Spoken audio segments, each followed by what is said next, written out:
کیا جنرل فیض حمید صاحب سیاست میں آ رہے ہیں؟ اس حوالے سے کچھ تفصیلات ہیں وہ آپ سے شیئر کروں گا. اس کے ساتھ ساتھ چمن کے بارڈر پہ پاکستان اور افغانستان کے درمیان کیا ہو رہا ہے اس کے اوپر بھی بات ہوگی. ہماری سفارتکاری پہ بھی بات ہوگی اور کچھ اندر کی خبریں ہیں جو پاکستان اور افغانستان کے تعلقات میں ہم نے کشیدگی دیکھی ہے اس کی کیا وجہ ہے. ایک بڑی امپورٹنٹ سورس نے آج مجھے کچھ بتایا ہے وہ میں آپ کے ساتھ شیئر کرنا چاہتا ہوں.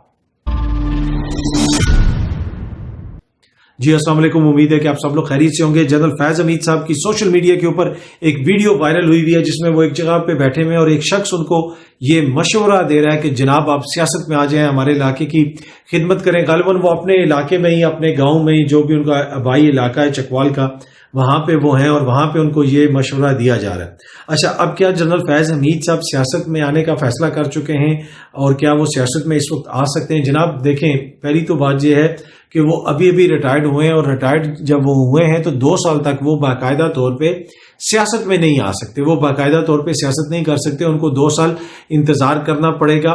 اس حوالے سے سلیم صافی صاحب نے بھی، ایک صحافی جو نادر بلوچ ہیں جنہوں نے یہ ویڈیو ٹویٹ کی تھی، اس کے اوپر انہوں نے کوٹ کر کے لکھا یہ چیز کہ قانون اجازت نہیں دیتا جنرل فیض کو کہ وہ 2 سال تک سیاست میں آ سکیں.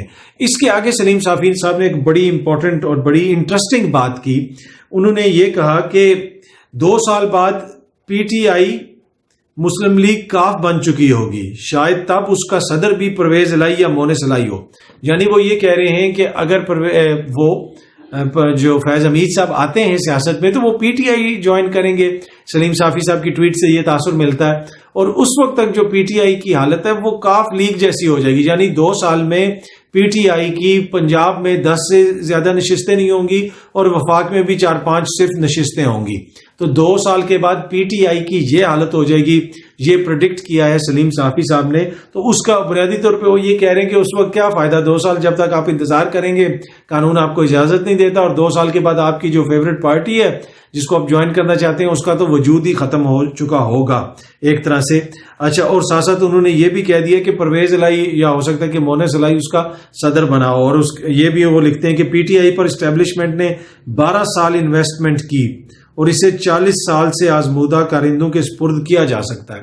کہ ایک طرف 40 سال والوں سے جن کو اسٹیبلشمنٹ آزماتی رہی ہے اور دوسری طرف پی ٹی آئی ہے جس کے اوپر 12 سال انویسٹمنٹ کی. تو وہ جو 40 سال والے ہیں غالباً میرے خیال میں وہ ذکر ہو رہا ہے پرویز الہی صاحب وغیرہ کا، تو ان کے بھی حوالے کیا جا سکتا ہے. تو پر اینی وے یہ ایک خبر ہے، بڑی خبر ہے کہ جو تجزیہ یہ ہے کہ جناب 2 سال کے بعد پی ٹی آئی کی حالت کاف لیگ جیسی ہو جائے گی. اب ہو سکتا ہے ہو جائے، ہو سکتا ہے 1 سال کے بعد ہو جائے، ہو سکتا ہے 2 سال بعد نہ ہو. پر یہ ایک بڑا انٹرسٹنگ جو ہے قسم کا مشورہ دیا سلیم صافی صاحب نے.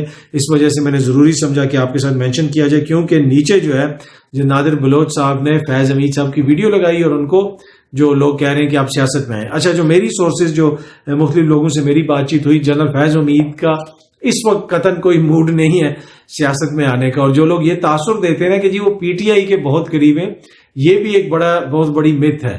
جنرل فیض حمید صاحب اپنے ادارے کے، اپنے انسٹیٹیوشن کے قریب تھے. وہ جو کچھ بھی کر رہے تھے وہ جنرل باجوہ کے کہنے کے اوپر کرتے تھے، اور ان کو کور کمانڈر بھی اس لیے بنا کے بھیجا کہ جنرل باجوہ کی وہ خواہش تھی اور تاکہ وہ آرمی چیف کی رن میں بھی آ جائیں اور وہ اپنے کور بھی کمانڈ کر لیں. تو جو یہ تاثر ہے کہ جی وہ عمران خان کے کہنے پہ چلتے تھے، اس میں صداقت نہیں. جو ادارے کی پالیسی ہوتی ہے ڈی جی آئی ایس آئی اسی کے مطابق چلتا ہے، جس طرح ان کے بعد آنے والے ڈی جی آئی ایس آئی یا ان سے پہلے والے چلتے تھے. تو جو آرمی چیف کہتا ہے normally D G I S I کی وہی ٹلٹ ہوتی ہے. ہاں، امیجیٹ باس ان کا وزیر اعظم ہوتا ہے، لیکن آپ نے ماضی میں دیکھیں یہ بہت بڑی ایک متھ ہے اور بڑے بڑے سینئر لوگ جو ہے یہ متھ کریٹ کرتے ہیں اور ہمارے دوستوں کو، نوجوانوں کو بتاتے ہیں وہ جی آئی ایس آئی کا یہ سربراہ لگا دیا تو اب یہ ہو جائے گا، وہ ہو جائے گا. کچھ بھی نہیں ہو سکتا.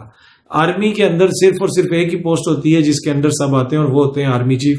ماضی میں نواز شریف صاحب نے بھی اس سوچ کے تحت جنرل ضیاء الدین بٹ صاحب کو آرمی چیف بنا دیا تھا. اس وقت وہ ڈی جی آئی ایس آئی تھے، تو ایک کپتان نے اور 2 میجروں نے آ کے جو ہے 2-3 بندوں نے آ کے ان کو گرفتار کر لیا تھا.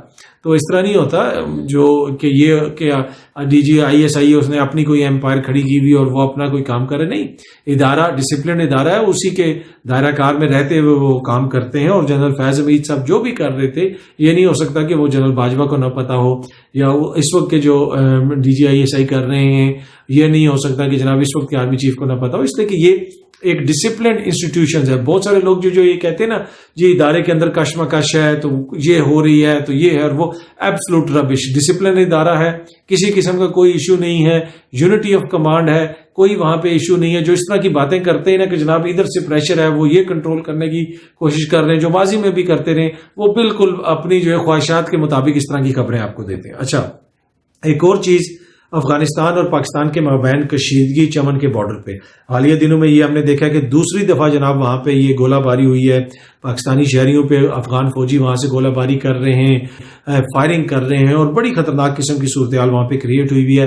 پاکستانی شہری پہلے شہید بھی ہوئے، آج پھر زخمی ہوئے. انٹرنیشنل میڈیا بھی اس کو رپورٹ کر رہا ہے، اور بھارت کا میڈیا بھی بڑا اس پہ جناب کہہ رہا ہے یہ دیکھیں یہ لوگ ان کو لے کے آئے تھے، اور آ کے جناب یہ جو ان کی سپورٹ سے آئے تھے، جو اس وقت کی موجودہ حکومت ہے، انٹرم حکومت ہے افغانستان کی، اور اب دیکھیں یہ پاکستانیوں کے ساتھ کیا کر رہے ہیں. اچھا، اس حوالے سے آج میری ایک شخصیت سے ملاقات ہوئی اور میں نے ان سے کچھ پوچھا. وہ آج بھی اسی سلسلے میں کوئی میٹنگ تھی تو وہ ادھر گئے ہوئے تھے، اور وہاں پہ بھی انہوں نے مختلف لوگوں سے بات کی. انہوں نے افغانستان کی ایک شخصیت کا نام بھی لیا کہ اس سے بھی میری بات ہوئی ہے کہ یہ کیا کچھ ہو رہا ہے، چیزوں کو بہتر کرنے کی کوشش کی جا رہی ہے. انہوں نے، اس شخصیت نے مجھے 2 چیزیں بتائی. انہوں نے کہا پہلی چیز تو یہ ہے کہ یہ نہیں، آپ کو سمجھنا چاہیے کہ یہ کوئی سینٹرل پالیسی ہے کہ یہ کابل سے پالیسی آ رہی ہے اور یہ سب کچھ ہو رہا ہے. کوئی سیکٹری یا under secretary, joint secretary, establishment division کا سیکٹری کوئی حکم نکالے گا تو اس کے بعد آگے جاتے ہیں، پھر وہ منسٹری آف ڈیفینس میں جائے گا، حکم نکلے گا، یونٹ موو کرے گی اور وہ جا کے کوئی بھی کاروائی کرے گی. انہوں نے کہا نہیں، وہاں پہ کیوٹک قسم کی چیزیں ہیں، اس طرح نہیں ہیں چیزیں، اتنی ڈسپلن نہیں ہے، مقامی سطح کے اوپر بھی یہ چیزیں ہو جاتی ہیں. اچھا، دوسرے جو انٹرسٹنگ انہوں نے فیکٹ بتایا، یہ میرے لیے بڑا انٹرسٹنگ فیکٹ تھا. ان کے بقول یہ انہوں نے مجھے بتایا، ان کا یہ کہنا ہے کہ جس وقت افغانستان کے اندر اشرف غنی کی حکومت تھی اور ان کی جو فورسز تھی، ان میں جو اس وقت کے لوگ ہیں جو طالبان ہیں وہ گھس جاتے تھے، وہ ایک طرح سے پینیٹریٹ کر جاتے تھے، وہ ان کے اندر فوج کے اندر بھی گھس جاتے تھے اور وہاں پہ جا کے وہ کاروائیاں وغیرہ بھی کرتے تھے، بھرتی ہو جاتے تھے. تو اس وقت بھی جو طالبان کی فورسز وغیرہ ہیں ان کے اندر وہ جو پچھلی رجیم کے سمپیتھائزرز ہیں وہ بیچ میں ہیں، اور وہ جو ہے اس طرح کا ماحول پیدا کرتے ہیں، اس طرح کی حرکتیں کرتے ہیں جس کی وجہ سے پاکستان اور افغانستان کے تعلقات خراب ہوتے ہیں، یا اس قسم کی صورتحال پیدا ہوتی ہے جو اس وقت ہم دیکھ رہے ہیں چمن کے بارڈر کے اوپر ہے. اور جہاں پہ آپ نے یہ دیکھا کہ پاکستانی جو شہری ہیں ان کی شہادتیں بھی ہوئی، ان کو ٹارگٹ بھی کیا گیا، اس کے علاوہ گولہ باری بھی کی گئی، سویلین آبادی کو بھی نشانہ بنایا گیا. تو یہ ساری چیزیں ہمارے سامنے ہیں. تو یہ انہوں نے بتایا کہ یہ ایک بڑی امپورٹنٹ اور مین وجہ ہے، اور اس حوالے سے پاکستان جو ہے وہ بات چیت بھی کر رہا ہے افغانستان سے، میسج وغیرہ بھی بھجوائے ہیں. لیکن ایک چیز جو یہاں پہ میں ضرور مینشن کرنا چاہوں گا کہ یہاں پہ جو ہماری سفارتکاری ہے، اور بلاول صاحب نے آج بھی آپ نے بھی دیکھا ہوگا سوشل میڈیا کے اوپر انہوں نے اپنی ایک ویڈیو خود ہی چڑھائی ہے، وہ پتہ نہیں ادھر اس طرح کھڑے ہو کے بنائی ہے وہ ٹویٹر کے اوپر. اینی وے وہ ایک کیجول سی ویڈیو، اور وہ بتا رہے ہیں کہ میں نیو یارک آیا ہوا ہوں اور کتنی بڑی میں سفارتکاری یہاں پہ کر رہا ہوں، میں کیا کچھ کر رہا ہوں. حالت یہ ہے کہ جو ہمارا ہمسایہ ہے وہ ہمارے بارڈر کے اوپر گولے برسا رہا ہے، اس کے ساتھ ہمارے تعلقات کی یہ حالت ہو گئی ہے کہ وہ جن کے لیے خوراک بھی ادھر سے جاتی ہے، دیگر ایشوز جو ہیں ان میں بھی تعاون ہوتا ہے، ہر طرح کا تعاون پاکستان کرتا ہے. لیکن ہماری سفارتکاری اتنی بکواس ہو چکی ہے، اتنی ناکام ہو چکی ہے کہ اس کا نتیجہ کیا نکل رہا ہے کہ جو آپ دیکھ رہے ہیں چمن کے بارڈر کے اوپر. اور بلاول صاحب جو ہے وہاں پہ وہ بتا رہے ہیں کہ وہ جناب ان دنیا فتح کر رہے ہیں اور گھوم پھر رہے ہیں، اور کس طریقے سے پاکستان کی سفارتکاری جو ہے وہ دنیا میں جھنڈے گاڑ رہی ہے. وہ جو ان کی کامیاب سفارتکاری ہے نا، اس کا نتیجہ ہمیں یہ چند ہی دنوں کے اندر دوسری دفعہ چمن کے بارڈر کے اوپر نظر آ رہا ہے. امید ہے کہ یہ ویڈیو آپ کو پسند آئی ہوگی. بہت جلدی آپ سے دوبارہ ملاقات ہوگی. بہت بہت شکریہ. Thank you so much.